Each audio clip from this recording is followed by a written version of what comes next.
ఇకపై మీకు ఇష్టమైన ఫేవరెట్ సీరియల్స్ యొక్క ఫుల్ ఎపిసోడ్స్ యూట్యూబ్లో అందుబాటులో ఉండవు. కేవలం సన్నెక్స్లో మాత్రమే ఫ్రీగా చూడొచ్చు. అమ్మా గీత, నువ్వేం అనుకోనంటే ఒక చిన్న కోరికమ్మా. ఏంటి మావయ్య? ఈ ఒక్క కాకరకాయ జ్యూస్ విషయంలో మాత్రం నన్ను క్షమించి వదిలేయమ్మా.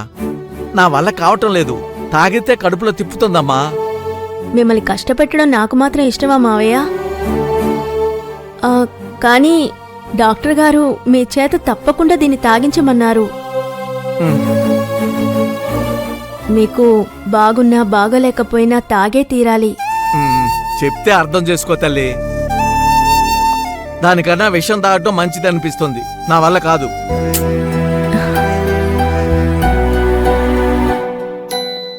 సారీ మావయ్య, కుదరదు. ఇది తాగితేనే మిమ్మల్ని కదలనిచ్చేది. మీ అత్తయ్యలాగా నువ్వు కూడా ఇలా రూల్స్ పెడితే ఎలా అమ్మా? నా బాధ కూడా నువ్వు అర్థం చేసుకో. కనీసం ఈ ఒక్కరోజు కన్నా వదిలేసాయి. ఏంటండి ఇది? మరీ చిన్నపిల్లళ్ళ చేస్తే ఎలా? ఆరోగ్యం కుదురుకోవాలా వద్దా? ఇప్పుడు నా ఆరోగ్యానికి డోకా ఏంటి పార్వతి? చెప్పాను కదా, అన్ని విధాలా నేను బాగానే ఉన్నానని. కావాలంటే ఆ డాక్టర్నే వచ్చి చెక్ చేయమను. ఈ కాకరకాయ రసం మాత్రం తాగటం నా వల్ల కాదు. అత్త కోడలిద్దరూ కొంచెం అర్థం చేసుకోండి. మావయ్య,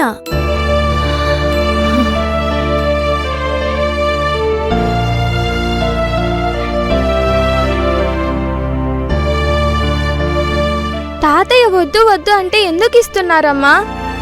పోనీ అదేదో నాకివ్వండి, నేను తాగుతాను. ఇది ఐస్ క్రీమో పళ్ల రసమో కాదమ్మా, మందు. మీరుండండి అత్తయ్య, మావయ్య ఎలా తాగరో నేను చూస్తాను.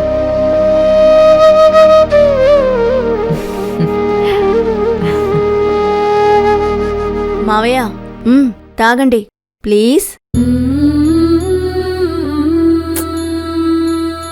మీకోసం కాకపోయినా మాకోసం తాగండి.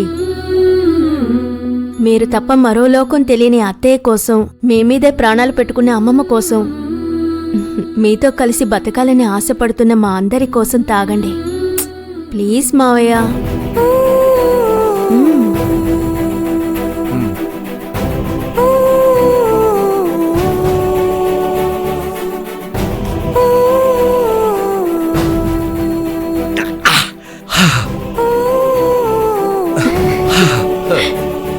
ఈ టాబ్లెట్ వేసుకోండి.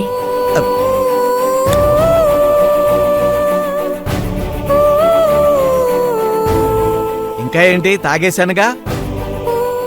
నువ్వు అనుకున్న పని అయిపోయిందిగా, వెళ్ళమ్మా.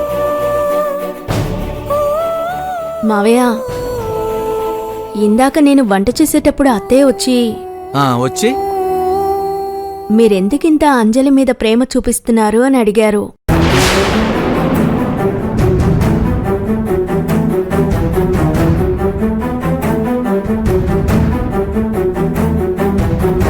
అది మావయ్య జరిగింది. ఏంటమ్మా నువ్వు చెప్పేది నిజమా?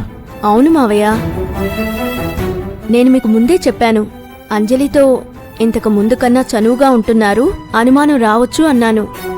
మీరు వినలేదు. అయితే మాత్రం నా మనవరాలతో నేను ఆడుకోకుండా ఎలా ఉంటానమ్మా? ఇన్నాళ్ళు ఆ పిచ్చి తల్లి పోగొట్టుకున్న ఆనందంలో కనీసం 1% వెనక్కి తిరిగి వద్దా? అరవిందు, నందిని ఇద్దరు ఏమో మీ నాన్నగారింటికి సెలవులకు వెళ్లారు. వాళ్ళుంటే నాకు ఈ అవస్థ వచ్చేది కాదు, మీ అత్తయ్యకేమో ఈ అనుమానము వచ్చేది కాదు. మావయ్య, పోనీ ఒక పని చేయండి, అత్తయ్యకి కూడా నిజం చెప్పేయండి. వద్దమ్మా, పార్వతికి ఈ విషయం తెలియకూడదు. నీతో పెళ్లి కాకముందే నా కొడుకు వేరొక అమ్మాయికి తాళి కట్టాడు అని తెలిస్తే తట్టుకోలేదమ్మా. అంజలికి తండ్రి రాము అని తెలిస్తే ఒక్క క్షణం కూడా తను బతకలేదమ్మా. వద్దమ్మా, ఈ రహస్యం మన ఇద్దరి మధ్య సమాధైపోయి.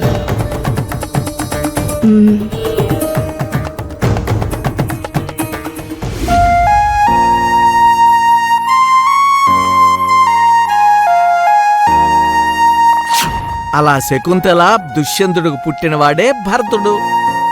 ఈ భరతుడి పేరుతోనే మన దేశం భారతదేశం అయింది.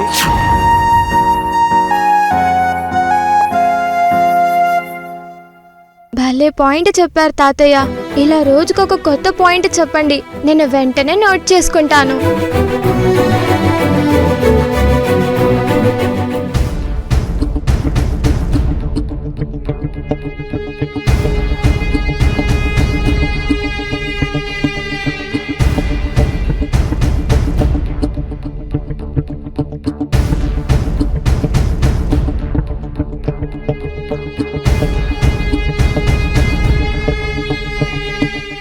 అమ్మా అంజలి, ఏంటి నానమ్మా?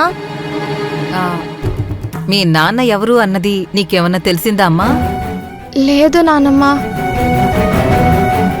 నాన్న ఎవరన్నది అమ్మకి తెలుసు.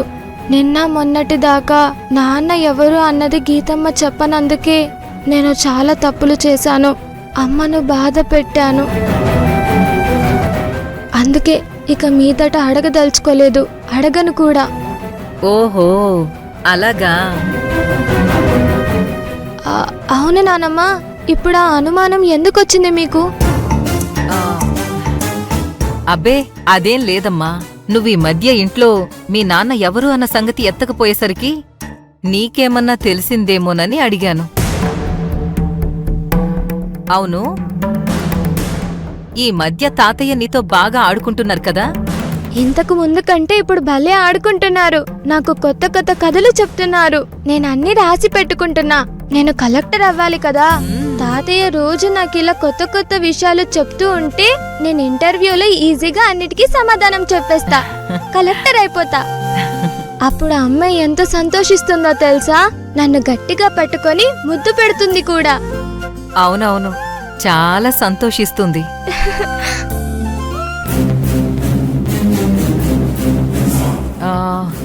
అవునమ్మా, నీ తాతయ్యకి నీ మీద అంత ప్రేమ ఎందుకు పుట్టుకొచ్చింది? ఓ, అది కూడా తెలీదా? నేను మంచిదాన్ని అయిపోయాను కదా, పైగా అమ్మని ఏడిపించడం లేదు. అంతేకాదు, బ్యాడ్ ఫెలోస్ తో కూడా నేను ఫ్రెండ్షిప్ చేయడం మానేశాను. మ్మ్. అందుకనే తాతయ్యకి నేనంటే ప్రేమ, ఇష్టం. ఏంటమ్మా నీ చేదస్తం? ఇంట్లో చిన్నపిల్ల ఉన్నప్పుడు, అది మనవరాలున్నప్పుడు ఆడుకోకుండా ఏం చేస్తాడు? ఆ, అది నిజమే అత్తయ్యా. కానీ మొన్న హార్ట్అటాక్ రావడానికి ముందు లేని ప్రేమ ఇప్పుడెలా వచ్చింది అని. నీ అనుమానం ఎందుకొచ్చిందనా, ఎలా వచ్చిందనా?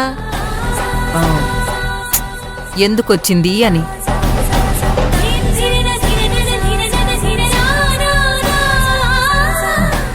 ఒక మనిషిలో ఏదైనా మార్పు వచ్చింది అంటే దానికి కారణం ఏదో ఒకటి ఉండాలి కదా, అందుకని అడుగుతున్నానంతే. చూడు పార్వతి, ప్రతి మనిషి దగ్గర కొన్ని రహస్యాలు ఉంటాయి. గీతలాంటి అమ్మాయిలు వాటిని బయటికి చెప్పడం వల్ల ఉపయోగం ఉందని భావిస్తే చెప్తారు, లేదంటే ఆ రహస్యాన్ని అలాగే ఉంచుతారు. అదే మన పూర్ణిమ లాంటి వాళ్ళైతే ఎదుటివాళ్లకి దానివల్ల అపకారం జరుగుతుందంటే ఆనందంగా బయటపెడతారు. నేను చెప్పొచ్చేది ఏంటంటే, ఒక రహస్యాన్ని దాచినంత మాత్రాన ఎదుటి మనిషి స్వభావాన్ని అంచనా వేయకూడదు. అర్థమైందా? మ్మ్. ఆ.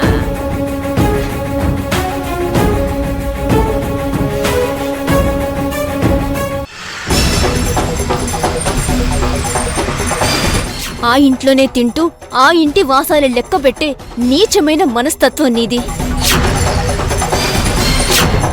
ఒక్క క్షణం కూడా టైం ఇవ్వను నీకు. ఆ ఒక్క క్షణంలో జీవితానికి సరిపడా విషాన్ని నింపగలవు నువ్వు. ఛ! ఇంత ప్లాన్ చేసుకొని కూడా ఏం సాధించలేకపోయాను. అరే, కనీసం కలవడానికి కూడా ఒప్పుకోకపోతే నేనేం చేయాలి? నేను మరీ అంత చెడ్డదాన్నా, లేక ప్రపంచంలో నేను ఒక్కదాన్నే చెడ్డదాన్నా? అక్కడ నిజం చెప్పాలంటే నా మొగుడు అడ్డం పడుతున్నాడు. ఇక్కడ నిజం చెప్దామంటే ఈ దక్ష కలవడానికే ఒప్పుకోవడం.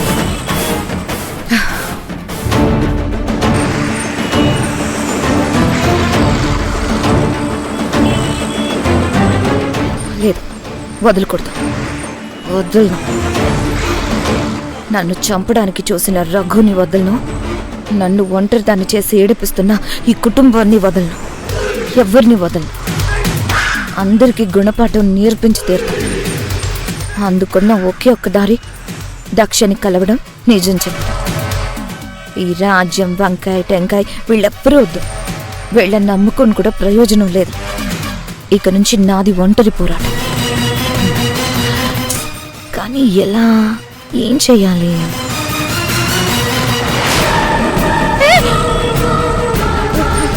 ఏంటిది? దూరం జరుగు.